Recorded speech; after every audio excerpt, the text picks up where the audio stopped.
Quarto de despejo. Diário de uma favelada. Carolina Maria de Jesus. Nota dos editores.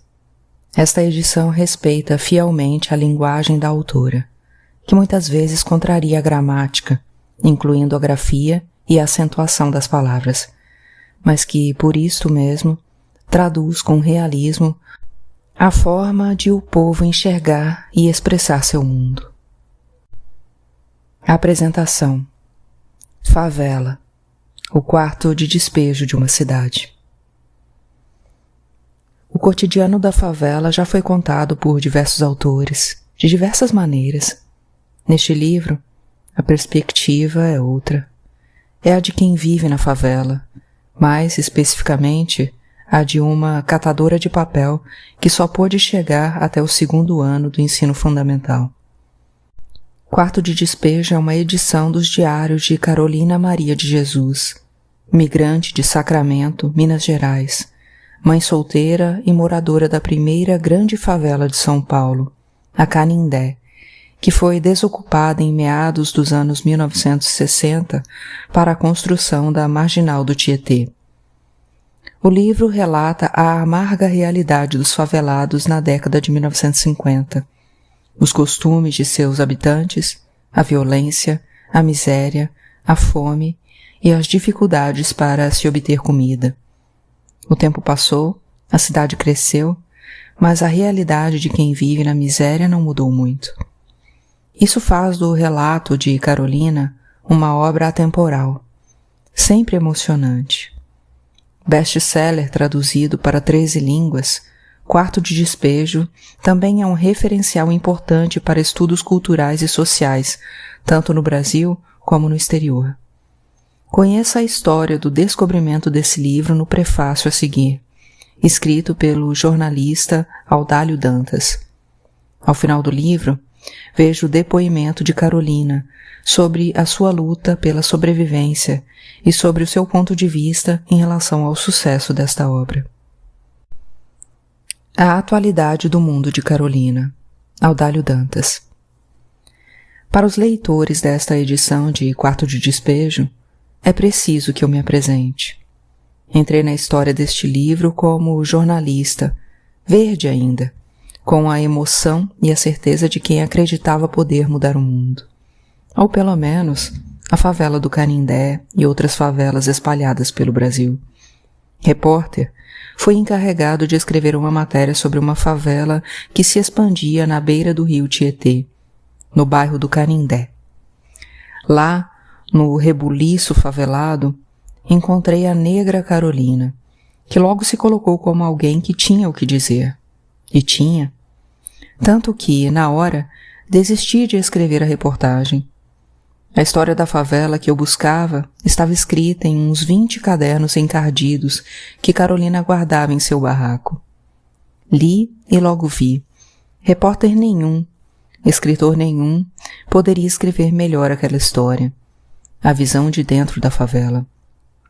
Da reportagem, reprodução de trechos do diário, publicada na Folha da Noite em 1958 e mais tarde, em 1959, na revista O Cruzeiro. Chegou-se ao livro em 1960. Fui o responsável pelo que se chama edição de texto. Li todos aqueles 20 cadernos que continham o dia a dia de Carolina e de seus companheiros de triste viagem. A repetição da rotina favelada, por mais fiel que fosse, seria exaustiva. Por isso foram feitos cortes, selecionados os trechos mais significativos. A fome aparece no texto com uma frequência irritante. Personagem trágica, inarredável, tão grande e tão marcante que adquire cor na narrativa tragicamente poética de Carolina. Em sua rotineira busca da sobrevivência no lixo da cidade, ela descobriu que as coisas todas do mundo, o céu, as árvores, as pessoas, os bichos, ficavam amarelas quando a fome atingia o limite do suportável. Carolina viu a cor da fome, a amarela. No tratamento que dei ao original, muitas vezes, por excessiva presença, a amarela saiu de cena, mas não de modo a diminuir a sua importância na tragédia favelada. Mexi também na pontuação, assim como em algumas palavras cuja grafia poderia levar a uma incompreensão da leitura. E foi só, até a última linha. Escritor nenhum poderia escrever melhor aquela história, a visão de dentro da favela. O tempo operou profundas mudanças na vida de Carolina, a partir do momento em que os seus escritos, registros do dia a dia angustiante da miséria favelada, foram impressos em letra de forma, num livro que correu o mundo, lido, discutido e admirado em 13 idiomas. Um livro assim, forte e original, só podia gerar muita polêmica. Para começar, ele rompeu a rotina das magras edições de 3 mil exemplares no Brasil. Em poucos meses, a partir de agosto de 1960, quando foi lançado, sucessivas edições atingiram, em conjunto, as alturas dos 100 mil exemplares. Os jornais, as revistas, o rádio e a televisão, primeiro aqui e depois no mundo inteiro, abriram espaço para o livro e para a história de sua autora. O sucesso do livro, uma tosca, acabrunhante e até lírica narrativa do sofrimento do homem relegado à condição mais desesperada e humilhante de vida, foi também o sucesso pessoal de sua autora, transformada de um dia para o outro numa patética Cinderela, saída do baralho do lixo para brilhar intensamente sob as luzes da cidade. Carolina, querendo ou não, transformou-se em artigo de consumo e, em certo sentido, num bicho estranho que se exibia como uma excitante curiosidade, conforme registrou o escritor Luiz Martins. Mas, acima da excitação dos consumidores fascinados pela novidade, pelo inusitado feito daquela negra semi-analfabeta que alcançara o estrelato e, mais do que isto, ganhara dinheiro, pairava a força do livro, sua importância como depoimento, sua autenticidade e sua paradoxal beleza. Sobre ele escreveram alguns dos melhores escritores brasileiros: Raquel de Queiroz, Sérgio Milliet, Helena Silveira, Manuel Bandeira, entre outros. O que não impediu que alguns torcessem o nariz para o livro e até lançassem dúvidas sobre a autenticidade do texto de Carolina. Aquilo, diziam, só podia ser obra de um espertalhão, um golpe publicitário. O poeta Manuel Bandeira, em lúcido artigo, colocou as coisas no devido lugar.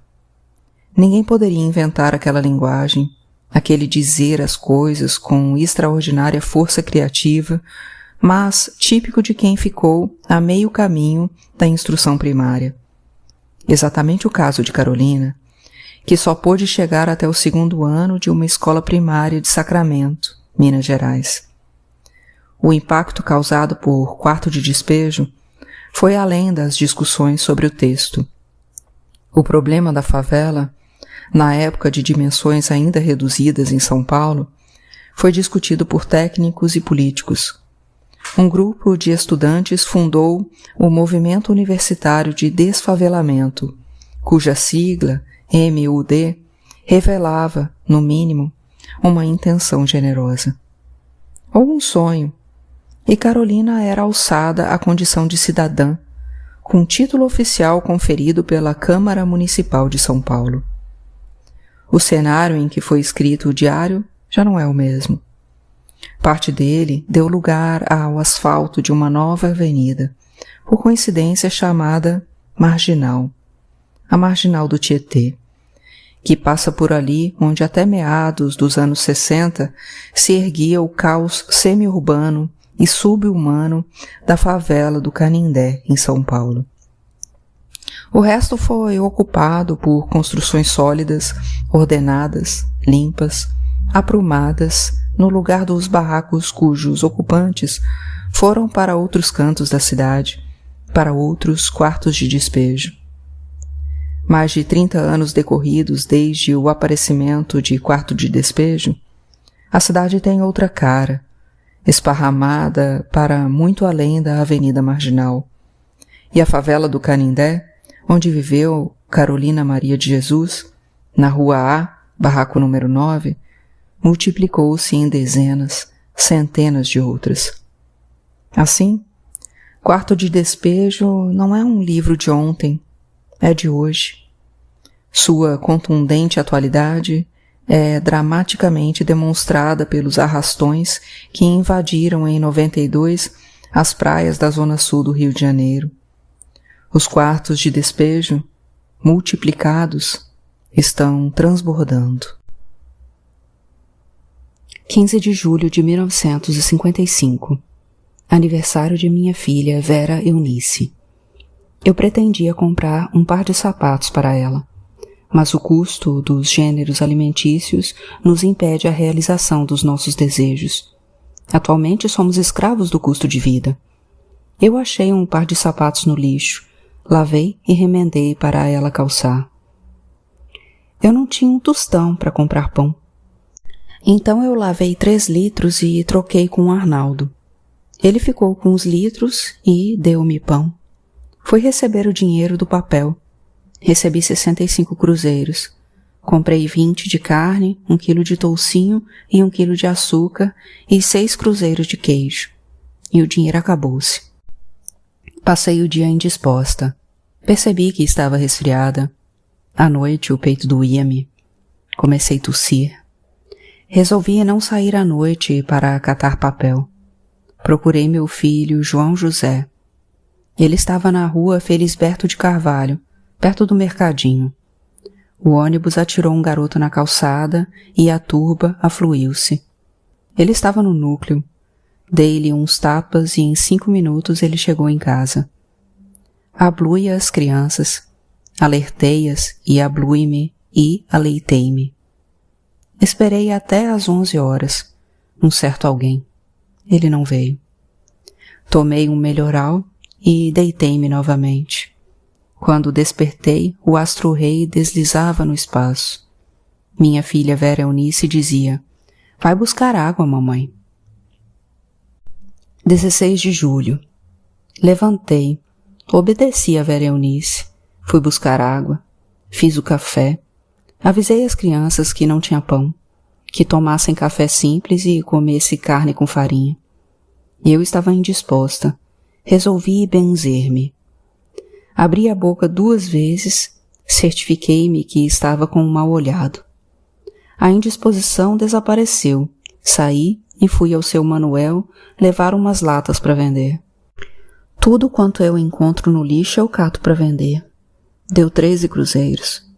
Fiquei pensando que precisava comprar pão, sabão e leite para a Vera Eunice, e os 13 cruzeiros não dava. Cheguei em casa, aliás, no meu barracão, nervosa e exausta. Pensei na vida atribulada que eu levo. Cato papel, lavo roupa para 2 jovens, permaneço na rua o dia todo, e estou sempre em falta. A Vera não tem sapatos, e ela não gosta de andar descalça. Faz uns 2 anos que eu pretendo comprar uma máquina de moer carne e uma máquina de costura. Cheguei em casa, fiz o almoço para os 2 meninos, arroz, feijão e carne, e vou sair para catar papel. Deixei as crianças, recomendei-lhes para brincar no quintal e não sair na rua, porque os péssimos vizinhos que eu tenho não dão sossego aos meus filhos. Saí indisposta, com vontade de deitar. Mas o pobre não repousa. Não tem o privilégio de gozar descanso. Eu estava nervosa interiormente, ia maldizendo a sorte. Catei 2 sacos de papel. Depois retornei. Catei uns ferros, uma lata e lenha. Vinha pensando, quando eu chegar na favela vou encontrar novidades. Talvez a Dona Rosa ou a indolente Maria dos Anjos brigaram com meus filhos. Encontrei a Vera Eunice dormindo e os meninos brincando na rua. Pensei. São 2 horas. Creio que vou passar o dia sem novidade. O João José veio avisar-me que a perua que dava dinheiro estava chamando para dar mantimentos. Peguei a sacola e fui. Era o dono do centro espírita da rua Vergueiro 103. Ganhei 2 quilos de arroz, idem de feijão e 2 quilos de macarrão. Fiquei contente. A perua foi-se embora. O nervoso interior que eu sentia ausentou-se. Aproveitei a minha calma interior para eu ler. Peguei uma revista e sentei no capim, recebendo os raios solar para aquecer-me. Li um conto. Quando iniciei outro, surgiu os filhos pedindo pão. Escrevi um bilhete e dei ao meu filho João José para ir ao Arnaldo comprar um sabão, 2 melhorais e o resto pão.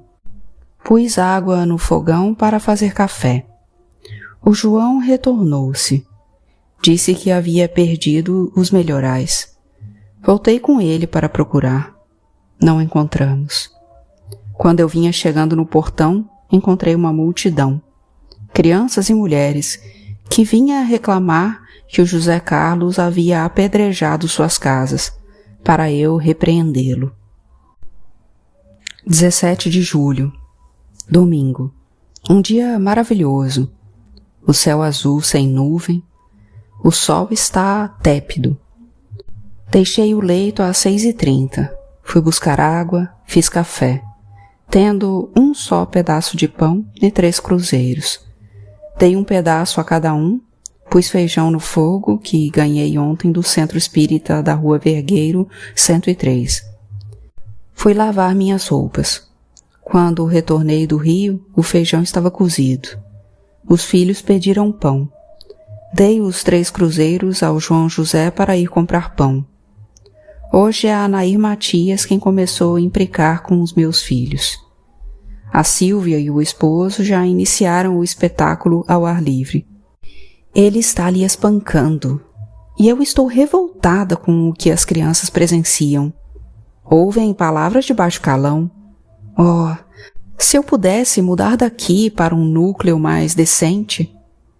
Fui na dona Floreia pedir um dente de alho, e fui na dona Analia, e recebi o que esperava. Não tenho. Fui torcer as minhas roupas. A dona Aparecida perguntou-me: "A senhora está grávida?" "Não, senhora", respondi gentilmente. E lhe xinguei interiormente. Se estou grávida não é da sua conta. Tenho pavor dessas mulheres da favela. Tudo quer saber. A língua delas é como os pés de galinha. Tudo espalha. Está circulando o rumor que eu estou grávida, e eu não sabia. Saí à noite e fui catar papel. Quando eu passava perto do campo do São Paulo, várias pessoas saíam do campo, todas brancas, só um preto. E o preto começou a insultar-me. "Vai catar papel, minha tia? Olha o buraco, minha tia." Eu estava indisposta, com vontade de deitar, mas prossegui. Encontrei várias pessoas amigas e parava para falar. Quando eu subia a Avenida Tiradentes, encontrei umas senhoras. Uma perguntou-me: "Sarou as pernas?" Depois que operei, fiquei boa, graças a Deus, e até pude dançar no carnaval, com a minha fantasia de penas. Quem operou-me foi o Dr. José Torres Neto, bom médico, e falamos de políticos. Quando uma senhora perguntou-me o que acho do Carlos Lacerda, respondi conscientemente: "Muito inteligente, mas não tem educação, e um político de cortiço, que gosta de intriga, um agitador." Uma senhora disse que foi pena. A bala que pegou o major podia acertar no Carlos Lacerda. "Mas o seu dia chegará", comentou a outra. Várias pessoas afluíram-se. Eu era o alvo das atenções. Fiquei apreensiva, porque eu estava catando o papel, andrajosa. Depois, não quis mais falar com ninguém, porque precisava catar papel, precisava de dinheiro. Eu não tinha dinheiro em casa para comprar pão. Trabalhei até às 11h30. Quando cheguei em casa era 24 horas. Esquentei comida, Dei para Vera Eunice, jantei e deitei-me. Quando despertei, os raios solares penetravam pelas frestas do barracão. 18 de julho. Levantei às 7 horas, alegre e contente. Depois que veio os aborrecimentos, fui no depósito receber 60 cruzeiros. Passei no Arnaldo, comprei pão, leite, paguei o que devia e reservei dinheiro para comprar licor de cacau para Vera Eunice. Cheguei no inferno. Abri a porta e pus os meninos para fora. A dona Rosa, assim que viu meu filho José Carlos, começou a implicar com ele. Não queria que o menino passasse perto do barracão dela. Saiu com um pau para espancá-lo. Uma mulher de 48 anos brigar com criança. Às vezes eu saio, ela vem até a minha janela e joga o vaso de fezes nas crianças. Quando eu retorno, encontro os travesseiros sujos e as crianças fétidas. Ela odeia-me. Diz que sou preferida pelos homens bonitos e distintos e ganho mais dinheiro do que ela. Surgiu a dona Cecília. Veio repreender meus filhos. Lhe joguei uma direta. Ela retirou-se. Eu disse: tem mulher que diz saber criar os filhos, mas algumas têm filhos na cadeia classificado como mau elemento. Ela retirou-se. Veio a indolente Maria dos Anjos. Eu disse: eu estava discutindo com a nota, já começou a pegar os trocos, os centavos. Eu não vou na porta de ninguém. É vocês quem vêm na minha porta aborrecer-me. Eu nunca xinguei filhos de ninguém. Nunca fui na porta de vocês reclamar contra os seus filhos. Não pensa que eles são santos. É eu que tolero crianças. Veio a dona Silvia reclamar contra os meus filhos, que os meus filhos são mal educados. Mas eu não encontro defeito nas crianças, nem nos meus, nem nos dela. Sei que criança não nasce com senso. Quando falo com uma criança, lhe dirijo palavras agradáveis. O que aborrece-me é elas vir na minha porta para perturbar a minha escassa tranquilidade interior. Mesmo elas aborrecendo-me, eu escrevo. Se dominar meus impulsos, tenho apenas 2 anos de grupo escolar, mas procurei formar o meu caráter. A única coisa que não existe na favela é solidariedade. Veio o peixeiro Sr. Antônio Lira e deu-me uns peixes. Vou fazer o almoço. As mulheres saíram. Deixou-me em paz por hoje. Elas já deram o espetáculo. A minha porta atualmente é teatro. Todas as crianças jogam pedras, mas os meus filhos são os bodes expiatórios. Elas aludem que eu não sou casada, mas eu sou mais feliz do que elas. Elas têm marido, mas são obrigadas a pedir esmolas. São sustentadas por associações de caridade. Os meus filhos não são sustentados com pão de igreja. Eu enfrento qualquer espécie de trabalho para mantê-los. E elas têm que mendigar e ainda apanhar. Parece tambor.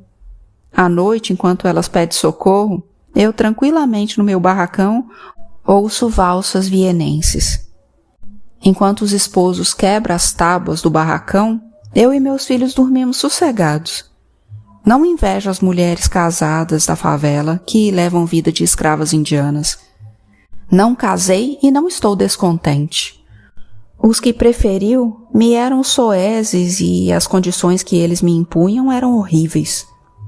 Tem a Maria José, mais conhecida por Zefa. Ela reside no barracão da Rua B, número 9. É uma alcoólatra. Quando está gestante bebe demais. E as crianças nascem e morrem antes dos 12 meses. Ela odeia-me, porque os meus filhos vingam e por eu ter rádio. Um dia ela pediu-me o rádio emprestado. Disse-lhe que não podia emprestar, que ela não tinha filhos, podia trabalhar e comprar. Mas é sabido que pessoas que são dadas ao vício da embriaguez não compram nada, nem roupas. Os ébrios não prosperam. Ela às vezes joga água nos meus filhos. Ela alude que eu não espanco os meus filhos. Não sou dada à violência. O José Carlos disse: não fique triste, mamãe. Nossa Senhora Aparecida há de ter dó da senhora. Quando eu crescer, eu compro uma casa de tijolos para a senhora. Fui catar papel e permaneci fora de casa 1 hora. Quando retornei, vi várias pessoas às margens do rio, e lá estava um senhor inconsciente pelo álcool, e os homens indolentes da favela lhe vasculhavam os bolsos. Roubaram o dinheiro e rasgaram os documentos. É 5 horas. Agora que o senhor Heitor ligou a luz. E eu vou lavar as crianças para irem para o leito, porque eu preciso sair. Preciso dinheiro para pagar a luz. Aqui é assim, a gente não gasta a luz, mas precisa pagar. Saí e fui catar papel. Andava depressa porque já era tarde. Encontrei uma senhora. Ia maldizendo sua vida conjugal. Observei, mas não disse nada. Amarrei os sacos, pus as latas que catei ao outro saco e vim para casa. Quando cheguei, liguei o rádio para saber as horas. Eram 23h55.